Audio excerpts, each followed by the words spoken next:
Alors dans Isaïe 6, nous devions lire. Twende basi ndani ya Isaya 6 kwenye tungeposha soma. Alléluia. Alléluia. Au verset 5, Isaya 6 ce qui précède, vous le lirez à la maison. yenye natangulia mtaisoma nyumbani. Et j'ai dit, Ndipo niliposema, malheur à moi, ole wangu, car je suis perdu. kwa maana nimepotea. Car moi je suis un homme aux lèvres impures. Kwa sababu mimi ni mtu mwenye midomo michafu. Et je demeure au milieu d'un peuple aux lèvres impures. Nami ninakaa kati ya N'est-ce watu pas? wenye midomo michafu. Comment est-ce que c'est impur? Aya ni michafu. Parce que ça profère des impuretés. Sababu inasemaka buchafu. Ça profère des méchancetés. Inasemaka mambo ya ubaya. Ça profère des paroles mauvaises. Inasemaka maneno mabaya. Des choses impures. Vitu bichafu. Des calomnies. Visingizio. Voyez? Unaona? Des paroles d'orgueil. Maneno za kiburi. Voyez? Unaona? C'est là que les lèvres sont impures. Pale ndio sasa midomo iko Parce michafu. qu'elle fait sortir des impuretés. Wakati kinywa natosha Kwa kabisa sababu, buchafu. kwa sababu inatokeza, kwa sababu inatokeza ile midomo. Ile midomo inatokeza maneno ya uchafu. Et c'est la bouche. Na ni kinywa. Et c'est la langue na ni ulimi qui manie ce que nous avons à dire. Ndio inasema inatokeza vile tunapasha sema. La langue, ulimi et les lèvres aident à faire sortir cela. Midomo inasaidia kutosha ile. Voyez? Donc, les lèvres et la langue sont coopérants pour la même chose. Midomo na ulimi binasaidianaka kutosha kitu kimoja. Les lèvres, midomo et la langue na ulimi coopèrent, zinatumika pamoja. Voyez? Unaona? Et ainsi que tout le matériel de la bouche, na pia vifaa vyote vya kinywa jusqu'au cordes vocales, mpaka kukamba za sauti. Voyez? Unaona? Tout cela travaille pour n'est-ce pas cet objectif? Ile yote inatumika juu ya ile shabaha ya kunena kitu fulani. Mais la langue est principale. Lakini ulimi ndio ya kwanza, ndio ya juu. La langue est principale dans cette affaire. Ulimi ndio ya juu mu ile kitu. C'est pour cela, bien mes frères, elle est vraiment mise en exergue inatiwa kando, inatiwa dans pembeni. Presque tout un chapitre dans la Bible.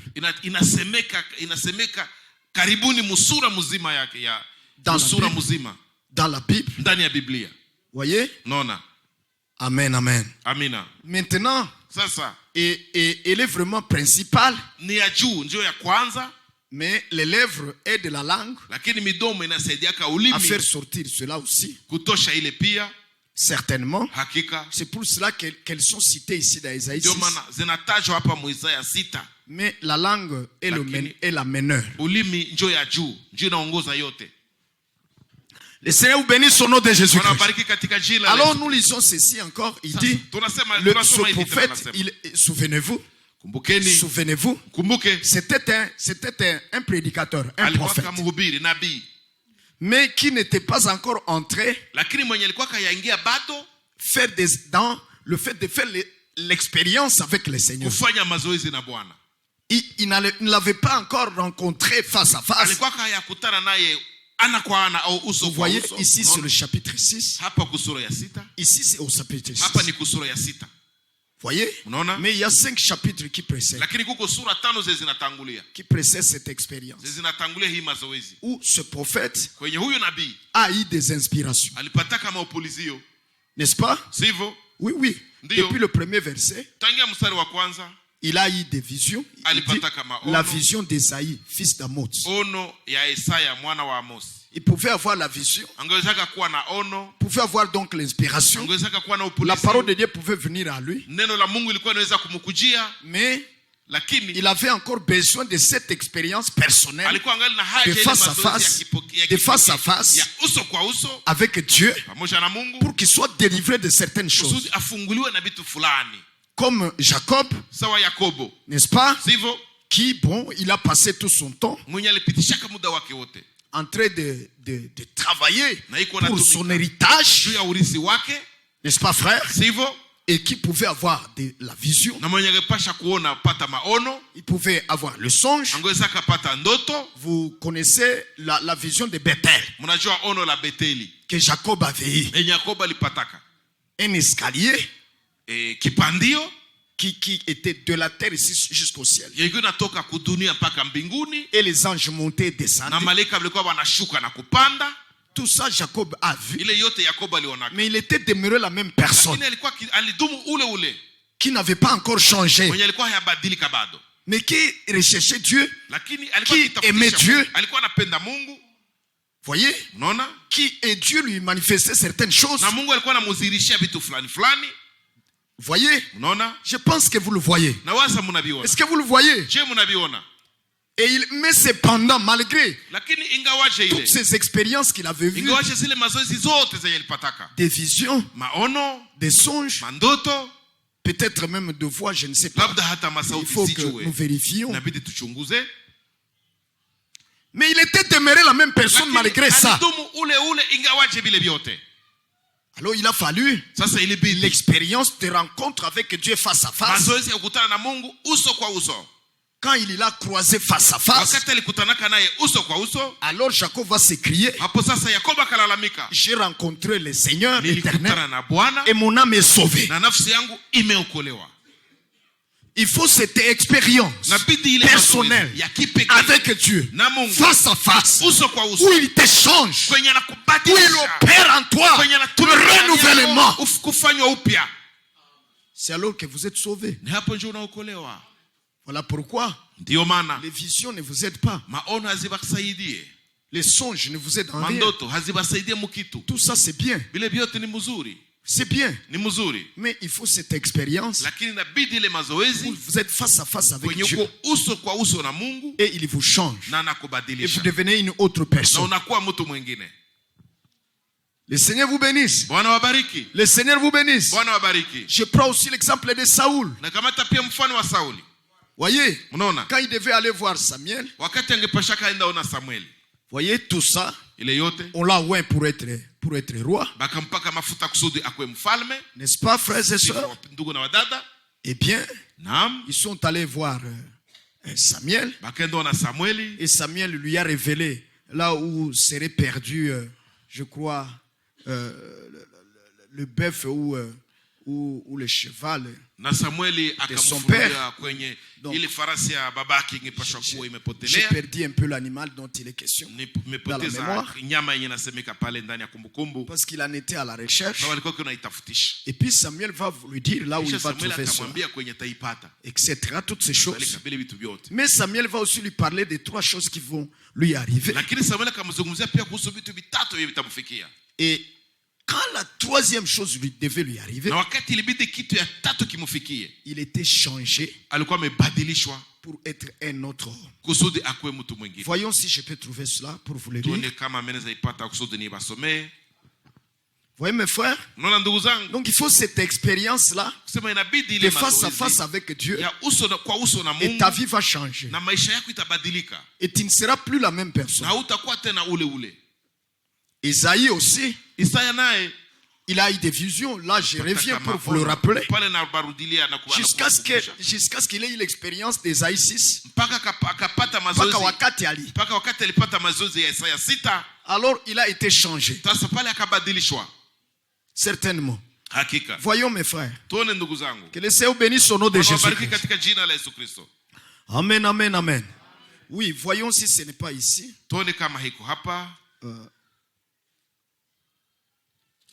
Oui, peut-être au chapitre 8 ici, peut-être, voyons. Oui, mes frères. Donc il faut cette expérience-là. Il faut vraiment cette expérience qui fera que vous soyez changés. Vraiment changés. Sinon, alors, rien ne marchera. Oui, frère. Voyons, non? Voyons ici au chapitre 7 peut-être. Peut-être que c'est là-bas.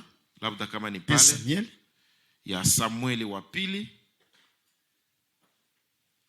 Oh là là, non, c'est pas là-bas, excusez. Voyons vraiment les expériences que Samuel devait faire. Oui, c'est vraiment très important. Alors là-bas au verset 8, peut-être au chapitre 8. Hein? Quelqu'un a trouvé? Verset 9. Oui, voyons. Oui, verset 1er d'abord. C'est Et il y avait un homme de Benjamin, son nom était Kis, homme fort et vaillant, fils d'Abiel, fils de Tseror, fils de Récorat, fils d'Afiak, fils d'un Benjamite. Samuel 9:1.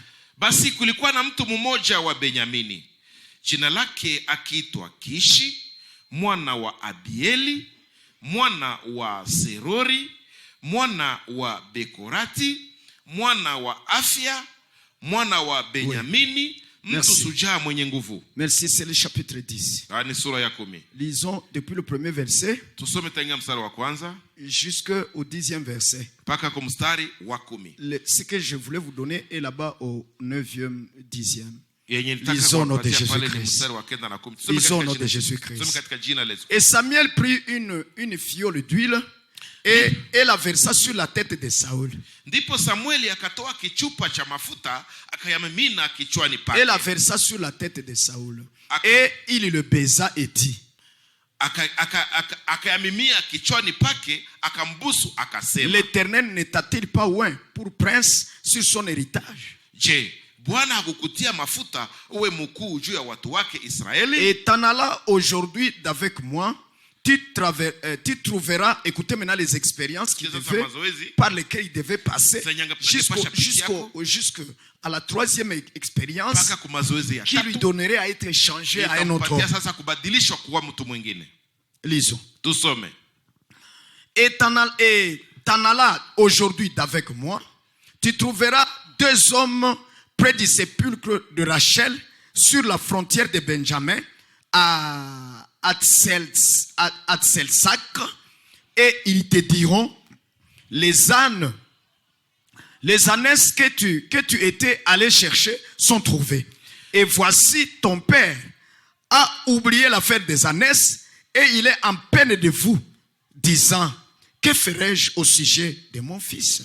Utakapoondoka kwangu leo utakutana na wanaume wawili karibu na kaburi ya Raheli katika mpaka wa Benyamini huko Selsa, nao watakwambia punda hao uliokwenda kuwatafuta wameonekana, na tazama baba yako ameacha kufikiri habari za punda, anafikiri habari zenu akisema, nifanye nini kwa ajili ya wanangu? Est-ce que vous comprenez cela? C'est la première expérience par laquelle, la première expérience spirituelle. Mazoezi ya kwanza ya kiroho. Voyez, avec la parole de Dieu, s'accomplissant, tel qu'est sorti de la bouche de l'homme de Dieu, en tant qu'ainsi dit le Seigneur. Et Saül devait voir la parole de Dieu s'accomplissant. Et Samuel lui dit, c'est la première expérience que tu vas trouver sur ton chemin. Et cela est arrivé comme ça. Imaginez que l'homme de Dieu vous dise des choses qui doivent vous arriver. Parle ainsi, dit l'Éternel. Ça va vous toucher. C'est une expérience bonne, merveilleuse. Mazuri, n'est-ce pas, frère? N'est-ce pas que vous allez louer Dieu? Mais cela, s'il vous plaît, peut arriver à quelqu'un et demeure la même personne qu'il était. Vous comprenez? Continuons. Le verset 3. Et de là, tu passeras plus loin.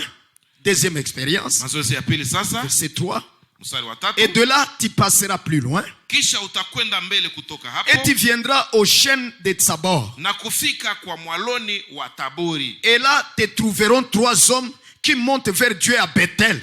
L'un portant 3 chevreaux, l'autre portant 3 gâteaux de pain et l'autre portant une outre de vin. Na hapo watu watatu watakutana nawe wanaokwea kumwendea Mungu huko Beteli. Mmoja anachukua mwanambuzi watatu, na mwingine anachukua mikate mitatu, na mwingine anachukua kiriba cha divai. Oh là là. Et ils te demanderont comment tu te portes. Nao watakusalimu na kukupa mikate miwili, nawe utaipokea mikononi mwao. Oui. Voyez, deuxième expérience que Saoul devait avoir. Expérience avec ainsi dit le Seigneur. Voyez, si cela vous arrive deux fois dans ta vie, deux expériences, n'est-ce pas que tu vas te sentir que vraiment Dieu vraiment me connaît, Dieu pense à moi, Dieu quand même, en tout cas, Mungu ananikumbuka ananijua. Deux expériences. Mais vous pouvez en avoir et vous êtes la même personne. Troisième expérience, verset 5. Après cela, tu viendras au coteau de Dieu. Amen, amen. Au coteau de Dieu, où sont des postes des Philistins. Et il arrivera qu'en entrant là, dans la ville, tu rencontreras une troupe de prophètes descendant du haut lieu, ayant devant eux un luth, un tambourin, une flûte et une harpe, et eux-mêmes prophétisant. Voyez? Alléluia. Utakapofika mjini utakutana na kundi la manabii wakishuka kutoka mahali pa juu, wenye kinanda na tari na kinubi na filimbi mbele yao, nao watakuwa wakitabiri. Et tu seras changé à un autre homme. Oh, j'ai sauté. Et l'esprit de l'Éternel te saisira. Et tu prophétiseras. Et tu seras changé à un autre homme. Alléluia. Na roho ya Bwana itakujilia kwa nguvu, nawe utatabiri pamoja nao, nawe utageuzwa kuwa mtu mwingine. Et c'est vrai. Je ni kweli? Vous voyez que la troisième expérience, c'est l'expérience avec le surnaturel. La première expérience est charnelle. Les choses de la vie. La deuxième expérience montre un peu. Hein, montre un peu. Et vous fait rencontrer avec les gens qui vont adorer. Et c'est vrai. N'est-ce pas ce que nous avons lu? Oh mes frères, avez-vous suivi la lecture? Oui, la première expérience répond aux choses charnelles. La deuxième expérience a mis Saoul en contact avec les adorateurs. Avec l'adoration, si vous voulez encore. La troisième expérience le met en expérience avec le surnaturel, où il y a les prophètes, les rois, prophétisant, lui aussi par l'Esprit Saint, kupitia Roho Mtakatifu,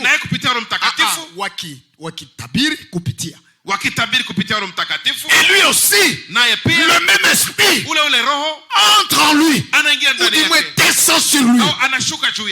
Et il prophétise aussi. Lui aussi entre dans le surnaturel. Lui aussi entre dans le surnaturel.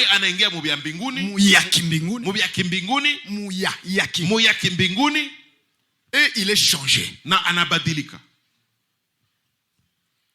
Vous voyez? C'est un peu comme la justification par la foi, la sanctification par la parole de vérité et le baptême du Saint-Esprit. C'est là que vous recevez votre baptême de l'Esprit et du feu. Et ici, quand Saoul est passé par ces trois expériences, c'est à la troisième expérience qui devait être changé à un autre homme. Voyez-vous? Continuons au verset 7. Et lorsque ces signes te seront arrivés, tu feras ce qui se présentera à toi. Car Dieu est avec toi. Oh mon Dieu. Que c'est merveilleux. Vous quittez le charnel. Vous quittez l'eau charnelle. Vous entrez dans un degré du spirituel. Kiwango. kiwango fulani ya kiroho. Et troisièmement, vous entrez dans le surnaturel. Unaingia mu ya kimbinguni. Et la Bible dit ici que Samuel va dire à Saoul que quand ces trois vont s'accomplir dans ta vie, alors là, fais tout ce qui te viendra à l'esprit. L'Éternel est avec toi. Ah, ça me rappelle Jean 15. Écoutez mes frères, quand ces trois s'accomplissent dans votre vie, la justification, la sanctification, le baptême du Saint-Esprit, alors demandez tout ce que vous voudrez. Et cela vous sera accordé.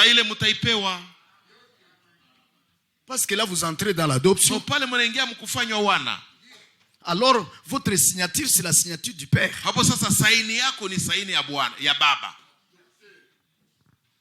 Voyez? Voyez, il faut entrer jusqu'à la troisième expérience. Et vous serez changé à un autre homme. La conversion totale d'un croyant, c'est avec le baptême du Saint-Esprit dans l'âme. C'est là la conversion parfaite. Comme Jésus pouvait le dire, parlant à Pierre. Quand tu seras converti, affermis les autres. Quand tu seras converti. Mais il était déjà croyant, n'est-ce pas? N'est-ce pas? Il avait déjà prêché, n'est-ce pas? Et c'est vrai. Mais le Seigneur lui dit encore, quand tu seras converti, c'est à la Pentecôte. Et là, Pierre ne pouvait plus être le Pierre là qui coupait les oreilles des gens. Vous voyez? Il ne pouvait plus être le même Pierre qui doute de ce que Jésus fait, de ce que Jésus dit de la part du Père. De la part du Père. Kutokana na Baba. Il ne pouvait plus douter de cela. Comme l'autre fois, quand le Seigneur a dit qu'il sera pris et on va le lier et le tuer. Il a dit non, cela ne peut pas t'arriver. Voyez, et le Seigneur lui a dit, arrière de moi Satan, parce que tes pensées, car tes pensées ne sont pas des pensées divines, c'est humain, satanique. Voyez, quand une pensée n'est pas scripturaire, elle est satanique. C'est un esprit qui vous l'inspire, un démon. Même si tu penses que c'est logique, voyez, et que ça s'accommode à ce que tu veux, ou bien à ta vie, ou à ce que tu es, ou à ce que tu es. Même si ça s'accommode, mais tant qu'elle n'est pas scripturaire, elle est démoniaque, elle est satanique. Cette pensée-là, elle est satanique, elle est diabolique. C'est Satan qui te l'a dit. C'est Satan qui te l'a inspiré. Écoutez, toute sagesse humaine est terrestre et est diabolique. Voyez mes frères, voyez mes soeurs, est-ce que vous comprenez cela? J'espère que c'est si profond que chacun de nous vraiment ce soir, en tant que celui qui attend le retour du Seigneur, doit vraiment se peser par ses paroles et voir où il en est. Et comme je le disais, vraiment, si vous avez encore des paroles de la sagesse humaine,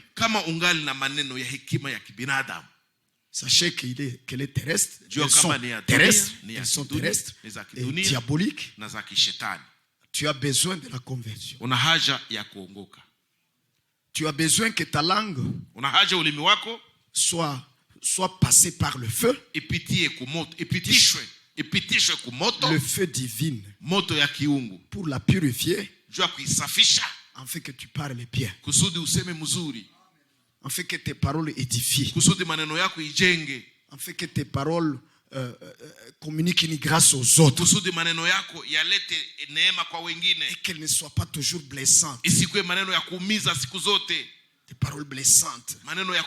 Et là, c'est pas la morale. Je vous dis, c'est pas vraiment la morale. Mais pénétrer la pensée telle que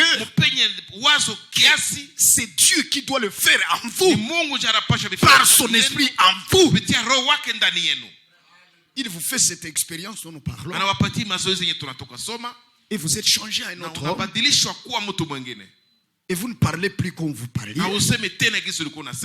Et vous ne vous comportez plus comme vous vous comportez. Insolemment. Insolemment, avec méchanceté. Avec orgueil. Avec égoïsme. Vous changez seulement. Par l'expérience surnaturelle avec Dieu. Voyez mes frères, nous avons lu Saoul et nous avons vu les étapes qui devaient traverser. Et nous les avons appliquées dans notre état, dans notre vie spirituelle en Christ. En Christ. Voyez frère, les 3 étapes de croissance.